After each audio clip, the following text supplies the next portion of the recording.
3 کریں یا 10 کریں مجھے کوئی فرق نہیں پڑتا، پر اس نیلی آنکھوں والی معصوم اپسرا کو فرق پڑ رہا تھا۔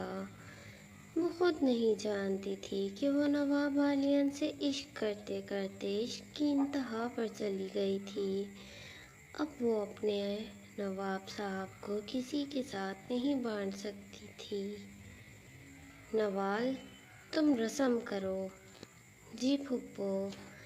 نوال جو ہنسی میں بھی اسٹائل مارتی روشال کے سر سے پیسے وار رہی تھی۔ روشال بالکل کسی مجسم کی طرح اسپاٹ بنی بیٹھی تھی۔ دماغ میں اس نے یہ عہد کر لیا تھا کہ اس کو ان باتوں سے کوئی فرق نہیں پڑتا، پر اندر ہی اندر وہ سلگ رہی تھی، پاگل ہو رہی تھی۔ کوئی شک نہیں تھا کہ نواب عالیان کی آج رات خیر نہیں ہونے والی تھی۔ اتنے میں ہی آرا رونے لگی جھولے میں۔ روشال جو اپنے ہی خیالوں میں گم اندر ہی اندر اپنے ایک جنگ لڑ رہی تھی۔ زرتاج بیگم نے اپنی پوتی کے رونے پر منہ بسور کر ان کی طرف دیکھا اور دیکھتی رہ گئیں۔ جہاں آرا رو رہی تھی، وہ اپنی امی کے آغوش میں آنے کے لیے، وہیں نور جو اپنی خوبصورت بلیک مقناطیسی آنکھوں سے اپنی دادی کو دیکھتی چھوٹی سی پٹھانی گڑیا چیخ مارتی کھلکھلائی تھی اور اپنے ننھے منھے ہاتھ آگے کرتی اپنی دادی کو اپنی ہی زبان میں بولی کہ مجھے اٹھاؤ۔ زرتاج بیگم جو ایک لمحے کے لیے حیران ہوئی تھیں کہ ان کے بیٹے کی بیٹی ان کو پہچان گئی تھی، کیونکہ وہ کیوٹ سی اسمائل کرتے قہقہے مارتی اپنی ننھی انگلی منہ میں دیتی کبھی ہاتھ پھیلا کر اپنی دادی جان کی طرف اشارہ کرتی کہ مجھے اٹھاؤ۔ زرتاج بیگم جو کچھ لمحوں کے لیے واقعی اپنی پوتی کی طرف جیسے کھنچ سی گئی تھیں۔ کہتے ہیں نا، خون خون کو دیکھ کر جوش مارتا ہے، اور یہ تو زرتاج بیگم کے عالیان کی اولاد تھی۔ کیسے ایک دادی اپنی پوتی کی طرف نہیں دیکھتی جو اتنے پیار سے ان کو اپنی طرف متوجہ کیے ہوئے تھی۔ آخر کب تک زرتاج بیگم اپنی انا، اپنی صدیوں پرانی وارث کی سوچ کو لے کر اپنے خوبصورت چھوٹی پٹھانی پوتیوں کو اگنور کرتیں؟ جہاں آرا جو گلا پھاڑ پھاڑ کر رو رہی تھی، وہیں نور دلکشی سے کھلکھلا رہی تھی۔ آگے جا کر یہی دونوں گڑیاں انشاءاللہ زرتاج بیگم کی آنکھوں کا سکون بننے والی تھیں، ان کی سوچ کو بدل کر۔ کہتے ہیں نا، بیٹیاں خود محبت کرنا سکھا دیتی ہیں اور اس دنیا کو بھی بتا دیتی ہیں کہ بیٹیاں واقعی اللہ کی رحمت ہوتی ہیں۔ نور کی کیوٹ حرکتیں آج ایک چھوٹی سوچ کی دادی کو اپنی طرف راغب کر گئی تھی، لیکن کہتے ہیں نا، ٹیڑھی چیز اتنی جلدی سیدھی نہیں ہوتی۔ کچھ ایسا ہی حال زرتاج بیگم کا تھا۔ زرتاج بیگم جن کے چہرے پر چھوٹی سی نور پٹھانی کو دیکھتے مسکراہٹ بکھری ہی تھی، پر اگلے ہی سیکنڈ ان کی انا ان پر پھر سے قبضہ جما گئی تھی۔ وہ منہ پھیرتی آگے کی طرف بڑھ گئیں، وہیں نور کا ہنستا کیوٹ فیس مرجھا گیا تھا۔ روشال جو اٹھتی ہوئی اپنی آرا کو گود میں لیتی سینے میں بھیج گئی تھی۔ بس بس بس میری گڑیا، امی کے پاس آ گئی نا؟ شمسا باجی؟ جی روشال بیبی، یہ لیں اس کا فیڈر۔ روشال فیڈر شمسا سے لیتی آرا کے منہ میں لگا گئی تھی۔ اب آرا اپنی امی کو اپنی خوبصورت مقناطیسی آنکھوں سے دیکھتی مسکراہٹ چہرے پر سجائے فیڈر پینے لگی تھی۔ روشال جو اس کی آنکھوں کو دیکھ رہی تھی، اپنی بیٹیوں کی آنکھوں پر ہی تو وہ سب سے زیادہ مرتی تھی۔ کیونکہ یہ آنکھیں انہوں نے اپنے ابا سے جو لی تھیں۔ اتنے میں ساتھ بیٹھی نوال بولی، کیا روشال، تم اپنی بیٹیوں سے آگے جا کر اپنے آپ کو امی بلواؤ گی؟ ویسے ابھی میں نے سنا زر پھپھو کی ساس، وہ بھی علیان جی کو ان کا ابا بول رہی تھی۔ کتنے عجیب لگتے ہیں نا، اس زمانے کے ہوتے ہوئے بھی تم کیسے رکھ رہی ہو یہ نام اپنے آپ کو؟ ممی بلوایا کرو یار۔ دادی جان جو روشال کے پاس ہی آ رہی تھیں، یہ سنتے بولی، ارے بیٹی ذرا اٹھنا یہاں سے۔ جی آپ مجھ سے بولی ہیں؟ نوال منہ بسور کر بولی۔ روشال جس کی ویسے ہی نوال کو دیکھ کر عجیب سی حالت ہو رہی تھی، اس کا دل کر رہا تھا کہ اس بے باک بے شرم لڑکی کو شوٹ کر دے۔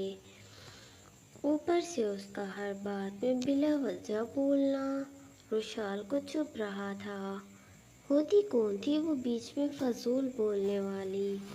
وہ اندر ہی اندر بڑبڑائی، آئی بڑی، ذرا بھٹکو تم نواب علیان کے قریب بھی، بتاتی ہوں تم کو۔ آرو کو فیڈ کرواتے وہ اپنی کیوٹ سی ناک سکوڑ گئی تھی۔ ہاں تم سے ہی بولے ہیں، اٹھو، ہم کو اپنا پوتا بہو کے پاس بیٹھنا ہے، ہم کو اپنی پوتا بہو کے پاس بیٹھنا ہے۔ نوال جو منہ بناتی اٹھ کر سائڈ کھڑی ہوئی، وہ تو یہاں کی مالکن بننے کے لیے بلوائی گئی تھی، پر اسے کوئی عزت ہی نہیں مل رہی تھی۔ ماشاء اللہ ماشاء اللہ، میرے علیان کی چھوٹی سی دنیا۔ اپنی من پسند روشال بہو کے ماتھے کو چومتی بولی، اچھا کیا بول رہی تھی بہو یہ لڑکی؟ روشال جو بولنے ہی لگ گئی تھی جواب میں کہ ایک دم دادی جان بولی، بیٹی تم تو خاموش رہو، تم بیگم ہو اس حویلی کی، چھوٹی موٹی باتوں میں نہیں بولنا۔ شمسا جی اماں بیگم، کیا بولی یہ لڑکی، ذرا بتاؤ مجھے۔ نوال جس کی شرم سے جان نکل رہی تھی، اتنی بے عزتی پر اس کا چہرہ لال ہوا تھا۔ روشال جس کی ہنسی نکلنے کو تھی پر وہ دبا گئی تھی، کیونکہ نوال کا چہرہ کہیں نہ کہیں سے سکون دے رہا تھا۔ اماں بیگم یہ لڑکی یہی بولی، روشال بی بی اور نواب صاحب اپنے آپ کو پرانے زمانے کی طرح امی ابا کیوں بلوا رہے ہیں؟ شمسا رسانیت سے بول گئی تھی سر جھکا کر۔ اچھا ایسا بولی، کہاں سے آئی ہو تم؟ میں نوال حیرانگی سے بولی، ہاں تم؟ ایک دم ضرب بیگم آئی، اماں جان یہ میرے دور والے بھائی کی بیٹی ہے جو جرمنی سے آئی ہے۔ اچھا جرمنی سے آئی ہے، اور پاکستان کے نواب خاندان کو ان کی روایت بتانے چلی ہے۔ یہ سن کر جہاں روشال مزے لے رہی تھی وہیں نوال کی تو بتی ہی گل ہو گئی تھی۔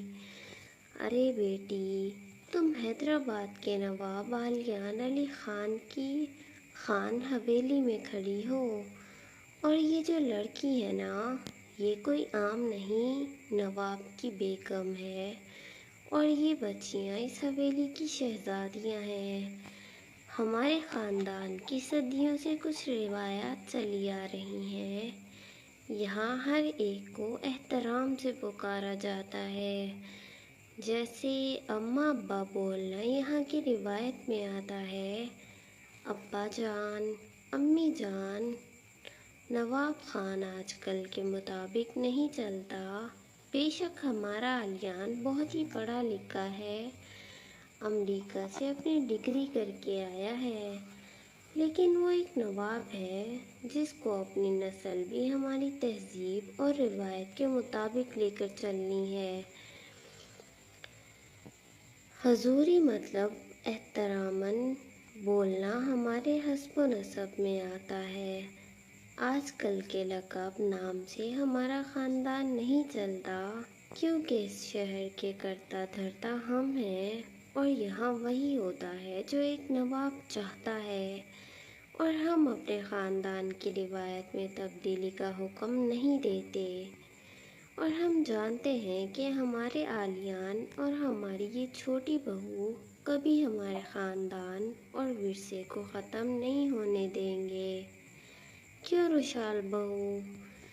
روشال نم آنکھوں سے مسکرا گئی تھی۔ دادی جان اس کو ہمیشہ کی طرح اپنے الفاظ سے مان دے گئی تھیں۔ ابھی تک اس حویلی میں رہنے کی وجہ میں سب سے بڑی وجہ روشال کے لیے دادی جان کا پیار اور انس تھا۔ وہ روتے ہوئے، بہو روتے نہیں، مسکراؤ، بہت بڑی خوشی دی ہے تم نے اس حویلی کو، ہمارے خاندان کو۔ اللہ تمہاری گود ایسے ہی آباد رکھے، اور ہمارا یہ آنگن تمہارے 10-12 بچوں سے بھر دے۔ یہ سنتے روشال اندر تک سرخ ہوئی تھی، اس کے آری سرخ انار بنے تھے۔ وہیں زر بیگم نے اپنے سر کو خم دیا تھا، منفی انداز میں، اور نوال تو آنکھیں بناتی، جلتی بھونتی وہاں سے نکل گئی تھی کچھ پینے کے لیے۔ اس سے یہاں کی سو کالڈ روایات نہیں سنی جا رہی تھیں۔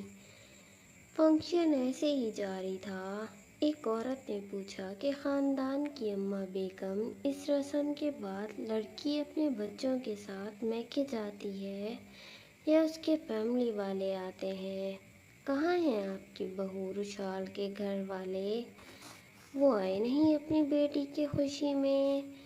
اپنے گھر والوں کو سنتے 18 سال کی روشال کی آنکھیں نم ہوئی تھیں، آنسو نکلتے اس کے گول مول حسین عرض کو بھگونے لگے۔ جتنا وہ چاہتی تھی کہ وہ اپنے گھر والوں کو سوچ کر نہ روئے، اتنا ہی اس ظالم سماج نے ان کا ذکر کر کر کے اس کے دل کو چوٹ لگائی ہوئی تھی۔